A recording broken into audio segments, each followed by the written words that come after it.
Esta noite eu quero falar sobre um homem cego na Bíblia que teve um encontro com Jesus. Esta história está no 10º capítulo do Evangelho de Marcos, começando no versículo 46. E chegaram a Jericó. Quando Jesus saía de Jericó com seus discípulos e uma grande multidão, o cego Bartimeu, filho de Timeu, estava sentado à beira do caminho mendigando. E quando ouviu que era Jesus de Nazaré, começou a clamar e disse: Jesus, filho de Davi, tem misericórdia de mim. E muitos o repreenderam para que se calasse, mas ele clamava ainda mais alto: Filho de Davi, tem misericórdia de mim. Jesus parou e disse que o chamassem, e chamaram o cego, dizendo-lhe: Coragem, levanta-te, ele te chama. E ele, lançando de lado sua capa, levantou-se e foi até Jesus. Jesus lhe perguntou: O que queres que eu faça por ti? E o cego lhe disse: Senhor, que eu possa ver. Mas há muitas pessoas hoje que são exatamente como Bartimeu. Li outro dia que existem 42 milhões de pessoas no mundo que são cegas. As autoridades de saúde estimam que, de todas as causas, 500 mil de crianças ficam cegas de forma irreversível a cada ano ao redor do mundo. E isso é uma grande tragédia para muitas pessoas e países, e agências de saúde estão trabalhando para mudar essa situação. Entretanto, uma tragédia de proporção igual ou maior é a cegueira espiritual que as pessoas têm, porque a Bíblia diz que você possui 2 tipos de olhos. Você tem olhos físicos com os quais pode enxergar, e tem olhos espirituais. E você pode ver fisicamente, mas talvez não consiga ver espiritualmente. A cegueira espiritual afeta todos aqui. Há milhares de pessoas presentes esta noite que podem me ver aqui em cima, mas são cegas espiritualmente. E essa cegueira impede que você conheça verdadeiramente a Deus. Agora Bartimeu era um homem cego, e ele saiu do pequeno lugar onde passou a noite, sem esperança de que algum dia pudesse enxergar. Ele ia até o portão de Jericó e pedia esmolas às pessoas que passavam por lá. Pessoas que iam ao mercado ou seguiam para seus negócios naquele dia. Ele dizia: ajude o cego, ajude o cego, ajude o cego, ajude o cego. Ele tinha sua bengala, um casaco velho e surrado. Ele havia pedido um pouco de pão a uma mulher enquanto seguia seu caminho e conseguiu um pouco de leite. E lá ele se sentava com outros cegos e mendigos, esperando que as pessoas lhes dessem um pouco de dinheiro ou algo que os ajudasse. E assim, ao olhar para Bartimeu, eu vejo a mim mesmo, ou vejo você. A Bíblia diz que ele está cego espiritualmente, e nossos líderes mundiais estão tateando no escuro. Eu ouço algumas dessas coisas na televisão, vindas de alguns de nossos líderes mundiais, e fico surpreso com a cegueira espiritual. E já conversei com alguns deles em particular. E às vezes, sinto vontade de estender a mão, sacudi-los e dizer que eles precisam de Cristo, porque Cristo poderia abrir seus olhos. E eu acho que somente os verdadeiros crentes sabem o que está errado com o mundo, porque o que está errado com o mundo é um problema espiritual. Agora Bartimeu não podia ver seus trapos. Ele não podia ver sua imundície. Ele também não podia ver a beleza. E de tempos em tempos, lemos sobre alguém vivendo em uma casa ou apartamento cheio de recipientes vazios, lixo e sujeira. E a pessoa que vive ali pode parecer levar uma vida perfeitamente normal e está bem vestida. Eu conheço uma casa assim agora, onde a senhora está sempre bem vestida. O marido é médico e eles são respeitáveis, são boas pessoas, e quando você os vê fora de casa, pensa que são o casal mais maravilhoso do mundo. Mas se você entra na casa deles, é uma bagunça, parece um chiqueiro, e é assim com muitos de nós. Parecemos estar bem por fora, mas lá no fundo, em nossos corações e almas, sabemos que algo está errado. E por algum motivo, a pessoa parece nem se importar. A Escritura diz: o homem natural, esse é o homem comum, o homem antes de conhecer a Cristo, não aceita as coisas do Espírito de Deus, pois para ele são loucura, e não pode entendê-las, porque elas se discernem espiritualmente. E parece tolice eu estar aqui e dizer que, porque Jesus Cristo morreu em uma cruz há 2000 anos e ressuscitou dos mortos, isso pode impactar sua vida hoje e agora, dando-lhe a segurança, a paz e a alegria que você nunca conheceu antes, ajudando a resolver muitos dos problemas de relacionamento que você enfrenta e lhe dando um senso de responsabilidade pelo seu próximo. Mas é verdade, e algumas pessoas chamariam isso de loucura. A Bíblia diz que a proclamação do Evangelho é loucura para os que perecem. Veja, você está cego pelo Deus deste mundo. E quem é o Deus deste mundo? Jesus o chamou de diabo, o príncipe do poder do ar, o príncipe deste mundo. Há uma outra força no mundo, e essa outra força também tem poder sobrenatural. E essa outra força é o diabo. E há um conflito em andamento, o conflito das eras, entre as forças de Deus e as forças do diabo. Você pode perguntar, por que Deus permite isso? Essa é uma grande questão. É um mistério de onde o diabo veio.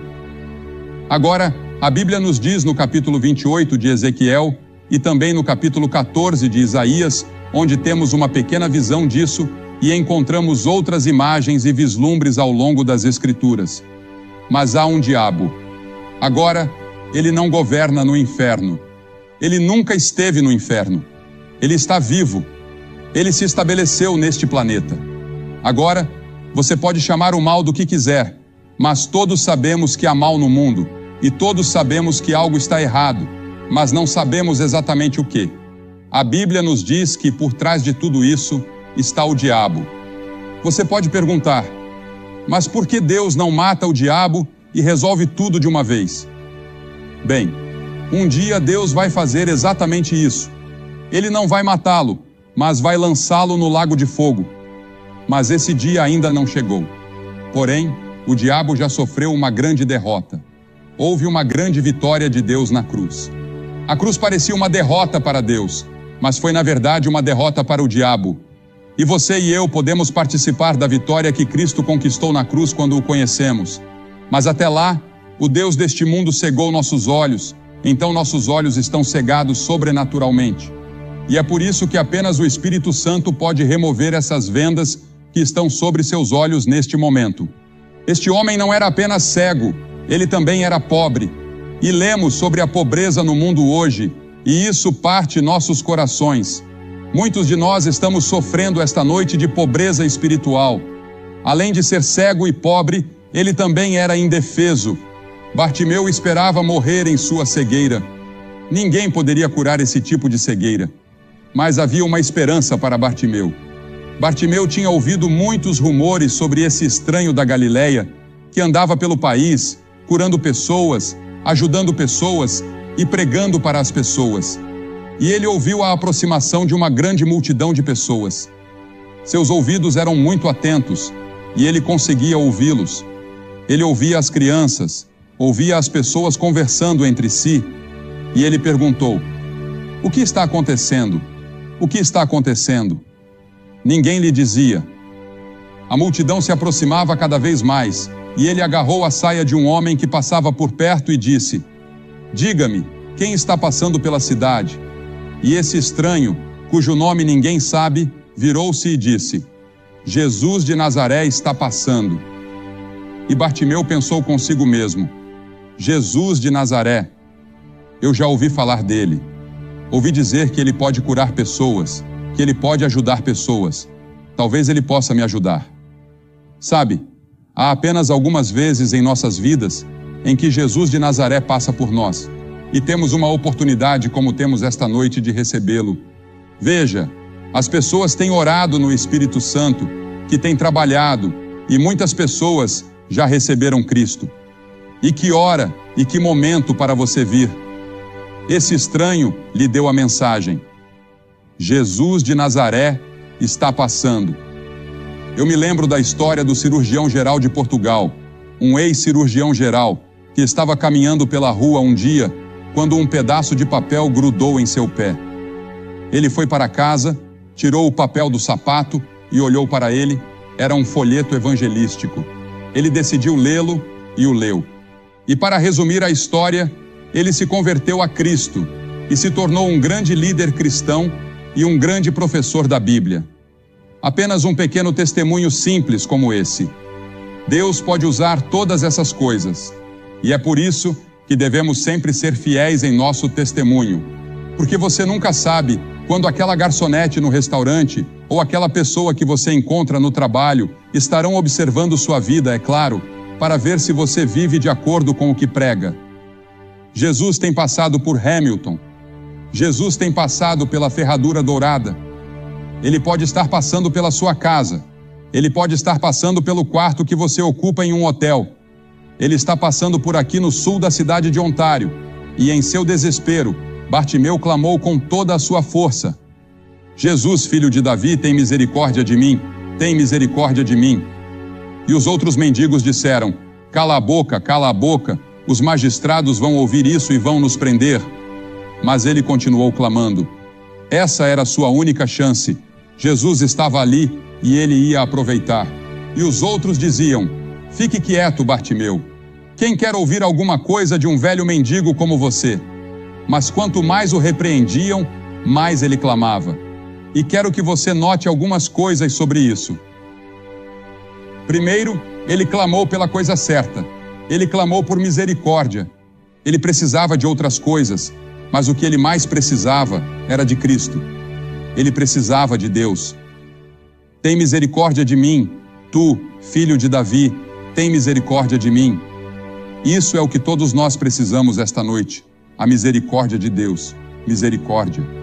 Quando eu estiver diante do tribunal de Cristo, não vou dizer: Senhor, eu quero justiça. Se eu receber justiça, vou acabar no inferno.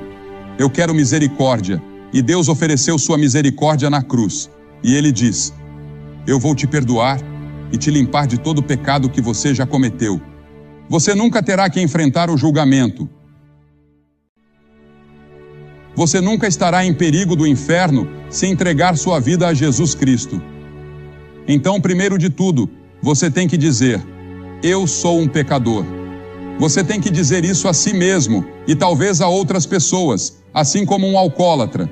Antes de você poder ajudar um alcoólatra, ele precisa estar disposto a dizer: eu sou um alcoólatra, para que você possa ajudar. No vício em drogas, você tem que dizer: eu sou um viciado em drogas, preciso de ajuda. E quando você vem a Cristo, deve dizer: eu sou um pecador, preciso de ajuda, e ó Senhor Deus, por favor, me ajude. E então, a segunda coisa, ele não apenas clamou pela coisa certa, mas também clamou para a pessoa certa. Ele clamou ao Senhor Jesus Cristo, o Filho do Deus vivo, o único em todo o mundo que podia ajudá-lo, que estava bem ali. E todas as suas esperanças estavam centradas nele. A Bíblia diz que nenhum outro nome foi dado entre os homens pelo qual devemos ser salvos, exceto pelo nome de Jesus. Para quem iremos? Tu tens as palavras da vida eterna. Jesus havia dito: eu sou o caminho, a verdade e a vida. Ninguém vem ao Pai, senão por mim. E este homem Bartimeu estava vindo da maneira certa. Ele estava vindo à pessoa certa. Ele estava vindo a Jesus, o Filho de Deus. E ele clamou no momento certo. Jesus estava passando. Suponha que ele tivesse esperado e dito: vou ver o que os escribas, os fariseus e os líderes religiosos têm a dizer sobre ele. Vou esperar até que ele venha a Jericó novamente. Jesus nunca mais voltou a Jericó. Ele pode nunca mais passar por aqui desta forma. Quando veremos algo assim em Hamilton novamente? Faz muito tempo desde que isso aconteceu. Muitas pessoas vieram e ouviram o Evangelho, e tantas pessoas trabalharam, oraram e creram, assim como fizeram aqui. E a igreja se uniu e cooperou como fizeram. E Deus tem falado, e muitas pessoas têm encontrado Cristo. E esta noite você pode encontrar Cristo. Agora, ele clamou naquele momento. A Bíblia diz: aquele que endurece o coração, sendo muitas vezes repreendido, será quebrantado de repente e sem remédio.